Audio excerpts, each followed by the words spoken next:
नमस्कार दोस्तों, एक बार फिर से स्वागत है आपका हमारे चैनल में।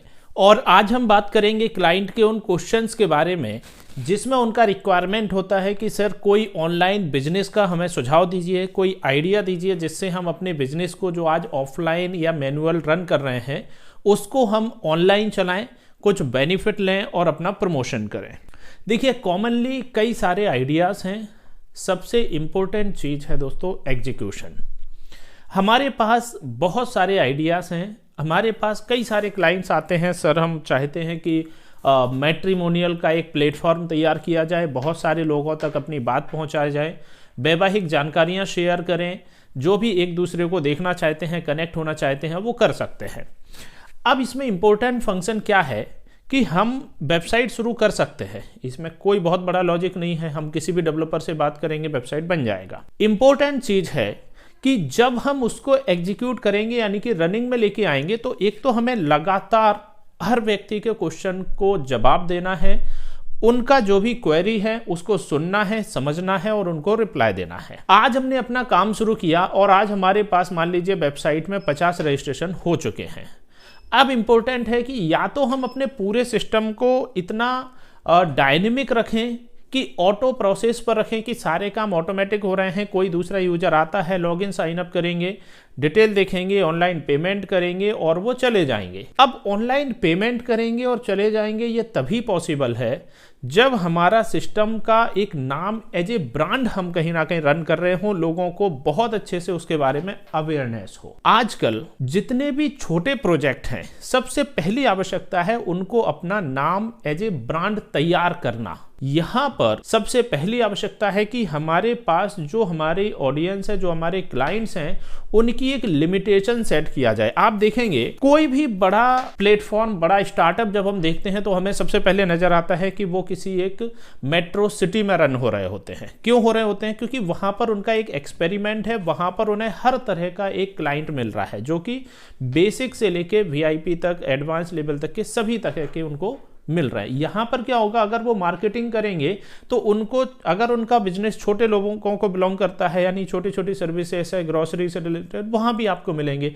अगर उनकी सर्विसेज कोई बड़े लेवल की है, कोई व्हीकल सेगमेंट में है, कोई कार्स 24 तरह का है, तो वहां भी उनको ऑडियंस मिलेगा। इन टोटल हमें सबसे पहले किसी भी बिजनेस को शुरू करना है तो हमें एक लोकल एरिया सेलेक्ट करना चाहिए। वो इसलिए कि पहले हमारा एक्सपेरिमेंट हो, पहले हम उसको ट्रायल बेसिस पर रन करें, एक सिटी में, 2 सिटी में, एक जिले में, उसके बाद हम मल्टीपल के लिए सिलेक्ट करें, सबसे पहला।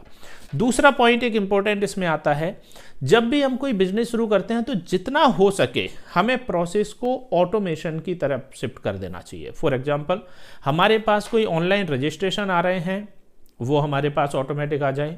उनका वेरिफिकेशन होना है, उसके लिए या तो हम किसी अपने व्यक्ति विशेष को हैंडओवर कर दें कि भाई ये आपके लिए पर्टिकुलर लॉगिन है, इसमें जाके आप व्यक्ति विशेष के रजिस्ट्रेशन को वेरीफाई करते रहें। उसके बाद अब होता क्या है कि हर एक चीज हम ऑटोमेशन पे इसलिए नहीं छोड़ सकते अगर हम नए हैं तब। कारण क्योंकि हम चाहते हैं कि जो कस्टमर हमसे कनेक्ट हो रहे हैं, अगर उनका कोई इश्यूज आ रहे हैं उनको वेबसाइट ऑपरेट करने में, कहीं भी उनको सर्विस लेने में, तो वो हमसे कॉन्टैक्ट कर सके और ईजिली हम उनसे कम्युनिकेट कर पाए।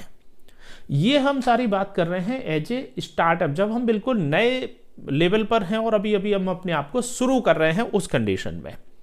अब क्या होगा, अगर हमारा कम्युनिकेशन अच्छा है तो एक तो हमें फीडबैक बहुत अच्छे मिल जाएंगे, दूसरा हमें भी पता चलेगा कि क्लाइंट क्या सोच रहा है और हम क्या उनको दे रहे हैं, हम सही डायरेक्शन में जा रहे हैं, पूरी तरह गलत जा रहे हैं। तीसरा पॉइंट, जब हम खुद से उस समय इन्वॉल्व होते हैं तो होगा ये कि हमारा खुद का एक एक्सपेरिमेंट हमने जब उस पर किया तो हमें बहुत सारी प्रॉब्लम भी फेस करनी पड़ेंगी, कई सारे इश्यूज भी आएंगे, और जब हम उसको धीमे धीमे करके सॉल्व करेंगे तो यहाँ पर एक सबसे इंपॉर्टेंट पार्ट ये भी आता है कि जो भी हमारा प्लेटफॉर्म हो, चाहे हम एग्जांपल के लिए मैट्रिमोनियल प्लेटफॉर्म ही लेकर चलें, तो उसमें हमारे पास टीम ऐसी होनी चाहिए कि आगे आने वाले 10 अपडेट या 10 करेक्शन भी हमें टाइमली उस प्लेटफॉर्म में मिल जाए।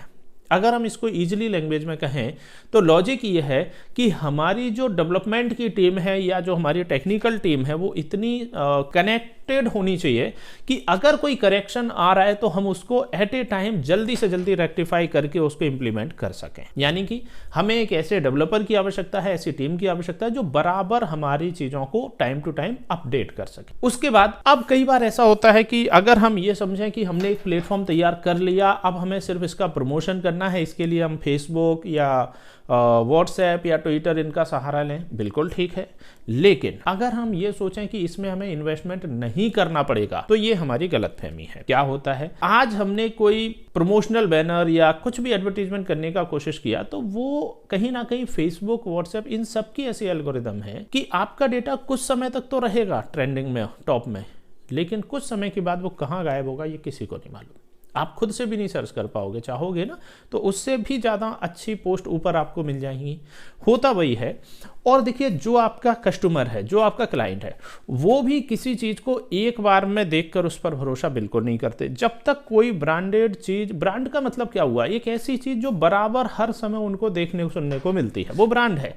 अब अगर हमारा कोई नया प्रोडक्ट है, नई सर्विसेज है, और जब तक वो हमारे क्लाइंट की आंखों से 50 बार नहीं निकलेगा बार बार उसका बैनर, उसका वीडियो, उससे रिलेटेड आर्टिकल, तब तक उनको उसकी वैल्यू समझ नहीं आएगी। यानी कि कस्टमर को हमारे प्रोडक्ट, हमारे सर्विस का नाम याद होना चाहिए, उसको रटा होना चाहिए कि भाई इस नाम का ये प्रोडक्ट या ये सर्विस है। उसके लिए हमें पेड प्रमोशन लेने ही पड़ेंगे, चाहे वो गूगल का हो, चाहे फेसबुक का हो, चाहे लिंक्डइन का हो, चाहे इंस्टा का हो, कोई भी आपके पास हो।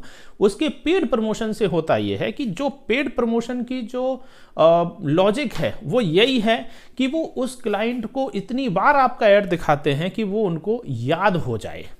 फॉर एग्जाम्पल, आप एक बार किसी एक प्रोडक्ट को गूगल पर खाली सर्च करके देखिए, उसके बाद आप देखें उससे संबंधित आपको हर एक वेबसाइट पर, हर एक गेमिंग साइट पर, कहीं भी आप होंगे, वहां आपको उसी से रेलेवेंट आपको एडवर्टीजमेंट दिखना शुरू हो जाते हैं। वो क्यों हो जाते हैं? क्योंकि यही उनकी एल्गोरिदम है और यही उनका तरीका है प्रोडक्ट को सेल करने का। तो यहां पर हमने जो आज के इस वीडियो में समझाने का प्रयास किया आपको, वो यही है कि अगर हम किसी भी एक बिजनेस को, किसी भी एक ऑनलाइन सिस्टम को अगर शुरू करना चाहते हैं तो सबसे पहली हमारी रिक्वायरमेंट है कि हम अपना एक बेसिक माइंड मेकअप ऐसा करें और सेटअप ऐसा तैयार करें, और प्लस उसको कि एक लिमिटेड सिटी में पहले हम उसको एक एक्सपेरिमेंटल के तौर पर लॉन्च करें। उसके बाद उसमें हर एक चीज़ें जो जो हमें समझ आ रही हैं, छोटे छोटे पॉइंट्स को उनको समझें, क्लाइंट से अपना डिस्कशन हो रेगुलर, उनसे फीडबैक लें और उसको अपडेट किया जाए। और जब इतना सिस्टम हमारा तैयार हो जाए उसके बाद हमें उसमें अपना पेड प्रमोशन शुरू करने हैं, और उससे फिर अपना जो बेनिफिट हमें मिले उस बेनिफिट का 30%, 25% जो भी आपको सही लगता है अपनी अकाउंटिंग के अकॉर्डिंग, उतना आप वापस उसमें अगेन मार्केटिंग अपनी चालू रखें।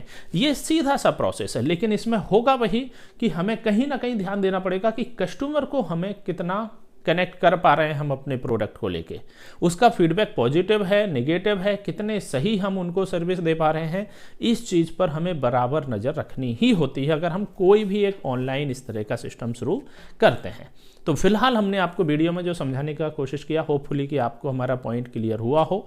फिर भी अगर आपके माइंड में कोई क्वेश्चन है आप हमें मैसेज कीजिए। वीडियो अच्छा लगता है लाइक कीजिए। बहुत बहुत धन्यवाद आपका।